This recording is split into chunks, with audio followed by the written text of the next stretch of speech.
اور حضرت قبلہ سے گزارش کروں گا کہ حضرت خطیب دکن علیہ الرحمہ کی شخصیت کے حوالے سے آپ کچھ ارشاد فرمائیں. اس سے قبل میں 2-3 منٹ آپ مجھے اگر دے دیں تو انشاءاللہ تعالیٰ 2-4 امپورٹنٹ باتیں میں عرض کر دیتا ہوں حضرت کی شخصیت کے حوالے سے.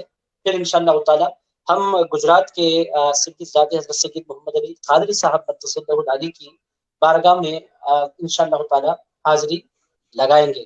آج کے ہمارے پروگرام کے ناظم اجلاس بھی ہمارے درمیان تشریف فرما ہو گئے ہیں علامہ سید شاز عرفی قادری صاحب مدثر اللہ العلی سید صاحب کا بھی دل کی گہرائیوں سے استقبال کرتا ہوں. آج کی ہماری محفل یہ سادات کی محفل ہوگی, علماء کرام بھی ساتھ میں تشریف فرما ہوں گے, مگر بکثرت انشاءاللہ تعالیٰ آج سادات کرام یہاں تشریف فرما ہوں گے. میں دونوں مہمانوں کا استقبال کرتا ہوں. حضرت خطیب دکن کے حوالے سے 2-3 منٹ میں آپ کے لوں گا, اس کے بعد انشاءاللہ تعالیٰ مائک اور پروگرام انشاءاللہ تعالیٰ سید شاز عرفی قادری صاحب مدث اللہ العلی کے حوالے میں کر دیتا ہوں. حضرت خطیب دکن ایک ایسی شخصیت, ایک ایسی ہستی جو صرف نہ صرف دکن میں معروف ہے بلکہ پوری دنیا میں ایک انتہائی مقبول نام ہے. ان کی 2-4 بڑی خصوصیات رہی ہیں. سب سے پہلی ان کی خصوصیت یہ رہی کہ وہ نجیب الطرفین غوث اعظم دستگیر کے خاندان سے تعلق رکھتے ہیں. ان کے جو بابا ہیں وہ بھی سرکار عبداللطیف لاؤبالی کے خانوادے میں, اور ان کی جو امی جان ہے وہ بھی حضرت سرکار عبداللطیف لاؤبالی کے خاندان سے تعلق رکھتی ہیں.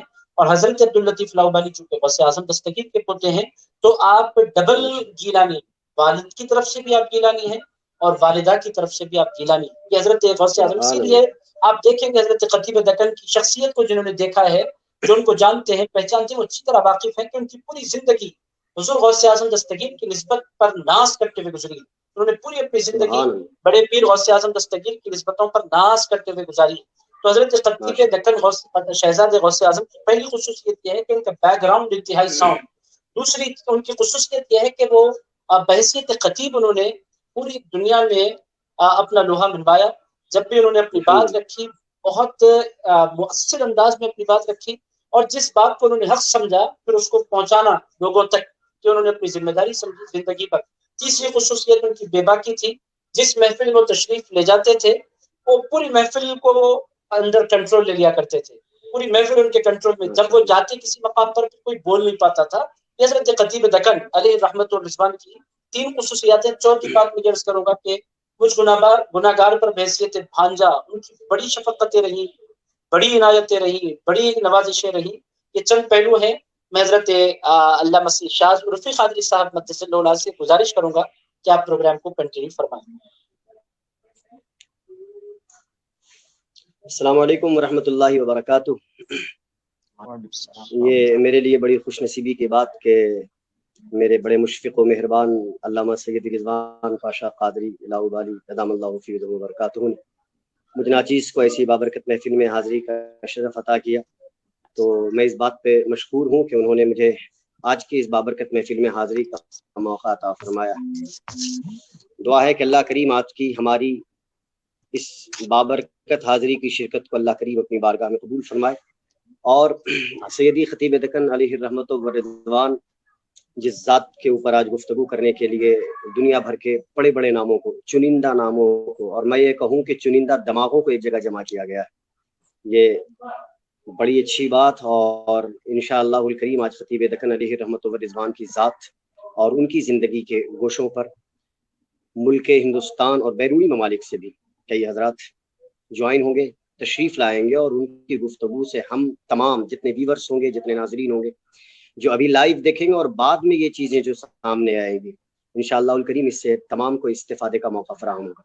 سب سے پہلے ہمارے درمیان موجود گجرات کی ایک بڑی نامور قدآور مقتدر شخصیت علامہ سیدی محمد علی قادری صاحب قبلہ دام اللہ فیہ حدیثہ گجرات سے رونق محفل ہیں. اور میں خود جانتا ہوں بلکہ پوری دنیا جانتی ہے کہ حضور سیدی خطیب دکن علیہ رحمت والرضوان کے ان کے ساتھ کیا مراسم تھے, ان کے ساتھ تعلقات کیا تھے, کتنی مشفقانہ انداز میں حضرت کی بارگاہ سے انہیں دعائیں ملا کرتی تھی. اور میں ان کی بارگاہ میں عریضۂ خطاب یا عریضۂ گفتگو کرنے سے پہلے میں صرف اتنا کہنا چاہوں گا جو ہمارے ناظرین, ہمارے ویورز ہیں, اور علامہ سیدی رضوان پاشا قادری صاحب قبلہ کہ سید شاز عرفی, میں کہہ رہا ہوں مطلب زبان میں میری طاقت نہیں ہے کہ میں یہ جملے ادا کروں کہ وہ سماع کیسے ملے گا, وہ منظر اب دوبارہ کیسے نظر آئے گا کہ میں جب حضور خطیب دکن علیہ رحمت و رضوان کی بارگاہ میں حاضر ہوا،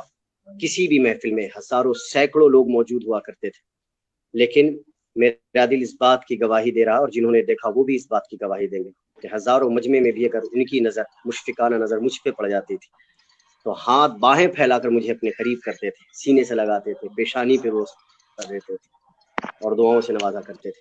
وہ منظر اب کوسوں دور ہوا، لیکن یہ یقین کامل ہے کہ جس طرح ایک عالم کی موت ہے، تو جس طرح ایک مومن کی زندگی انتقال کے بعد اس کی زندگی میں اور پرواز کر جاتی ہے، طاقت و قوت میں اور اللہ تبارک و تعالیٰ برکتیں عطا کرتا ہے، تو زندگی میں ظاہری طور پر ہم فیض حاصل کرتے تھے۔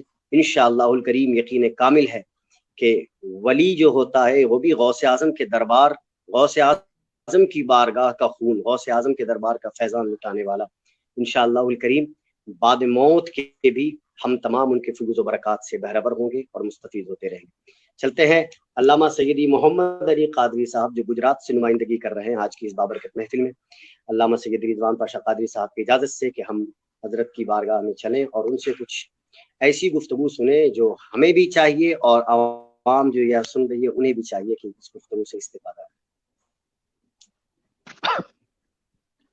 محترم سامعین و ناظرین، بالخصوص سیدی رضوان پاشا صاحب قبلہ، سید شاز عرفی صاحب قبلہ، السلام علیکم ورحمۃ اللہ تعالی وبرکاتہ۔ نحمدہ ونصلی علی رسولہ الکریم وبعد، فاعوذ باللہ من الشیطان الرجیم، بسم اللہ الرحمن الرحیم، یا ایہا الذین آمنوا اتقوا اللہ وکونوا مع الصادقین۔ سب سے پہلے میں شکریہ ادا کرنا چاہوں گا سیدی رضوان پاشا صاحب کا کہ جنہوں نے اس بابرکت محفل میں اس حقیر کو چند کلمات کہنے کا موقع عنایت فرمایا۔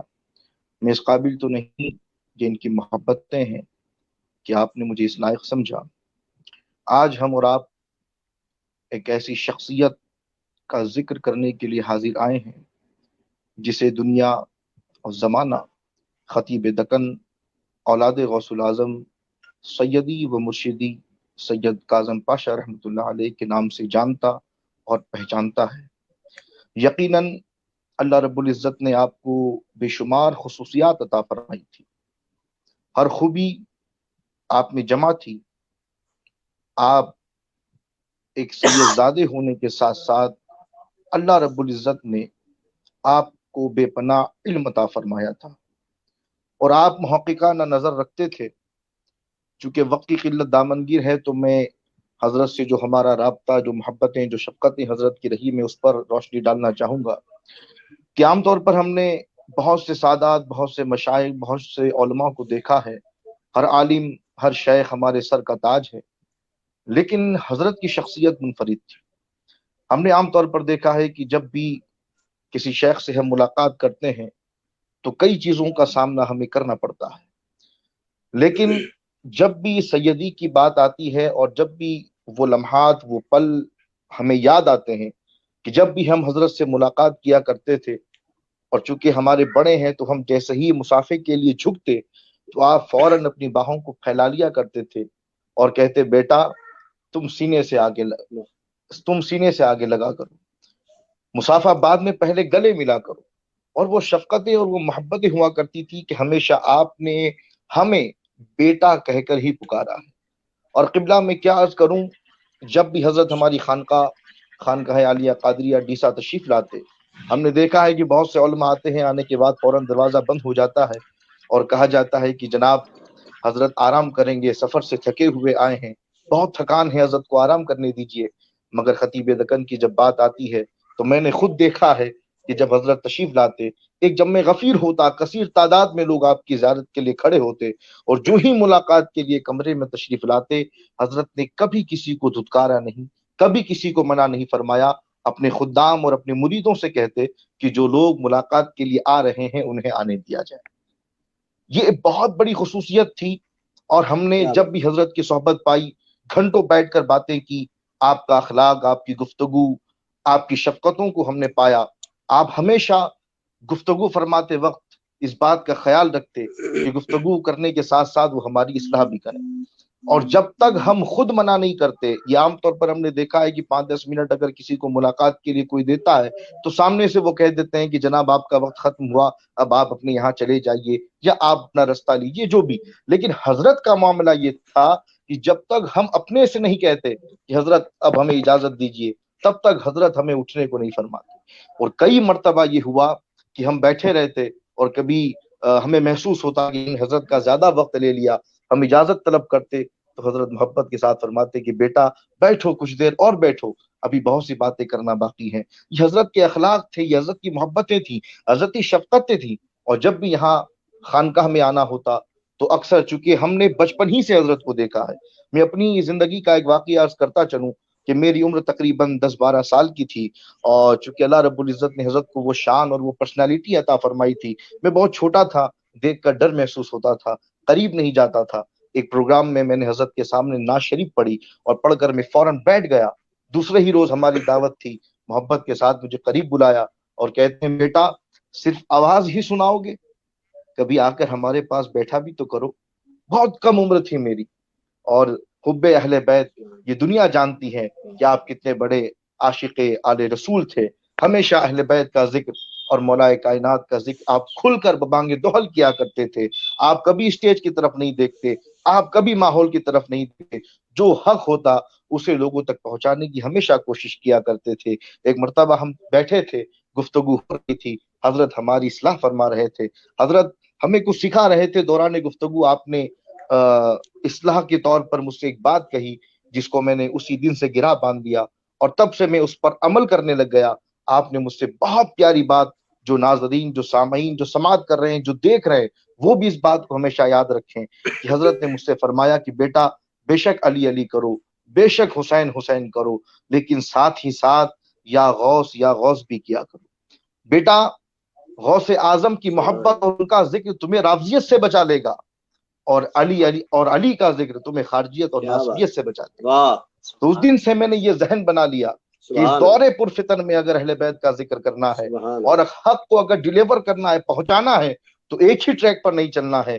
ہمیں اپنے جلسوں میں جہاں علی کا ذکر کرنا ہے، وہیں اولیاء اللہ اور بالخصوص غوث پاک کا بھی ذکر کرنا ہے، تاکہ ایک لیول بنا رہے، ایک جو ہے درمیانی روش، جو اعتدال کی راہ ہے، وہ ہم جو ہے کہ اپنا کر کے چلیں۔ اور بھی بے شمار حضرت کی خصوصیات تھیں، اور میں تو اکثر اپنے چاہنے والوں سے، چونکہ ہمارے یہاں بھی کافی مریدین ہیں، میں اکثر کہتا ہوں کہ جناب تم بہت خوش نصیب ہو کہ اللہ رب العزت نے تمہیں ایسا پیر عطا فرمایا ہے۔ ہم نے بہت سے پیروں کو دیکھا ہے، لیکن حضرت میں جو خصوصیت تھی، وہ خصوصیت اور وہ خاصہ ہمیں کسی اور میں نظر نہیں آیا۔ اور میں یہاں پر چونکہ وقت کی قلت دامنگیر ہے، بس ہاتھ جوڑ کر یہی عرض کرتا ہوں تمام ناظرین سے کہ میرے دوستوں، یقیناً حضرت کا اس دنیا سے جانا یہ اہل سنت کے لیے بہت بڑا خسارہ ہے، لیکن ایسا نہیں ہے کہ حضرت کی دنیا سے چلے جانے کے بعد ہم یتیم ہو گئے۔ آج بھی ان کا خاندان، ان کا خانوادہ موجود ہے علی پاشا کی صورت میں، اور ان کے جو دیگر شہزادگان ہیں۔ میں تمام مریدین سے گزارش کرتا ہوں ان سے لگے لپٹے رہو، جو محبتیں اپنے شیخ کے لیے تھیں انہی محبتوں کو اولاد کے ساتھ بانٹو، اور ان کی اولاد سے محبت کرو، ان کے خانوادے سے لگے لپٹے رہو، کیونکہ باپ بھی تبھی خوش ہوتا ہے جب اس کے چاہنے والے اولاد سے محبت کرتے ہیں۔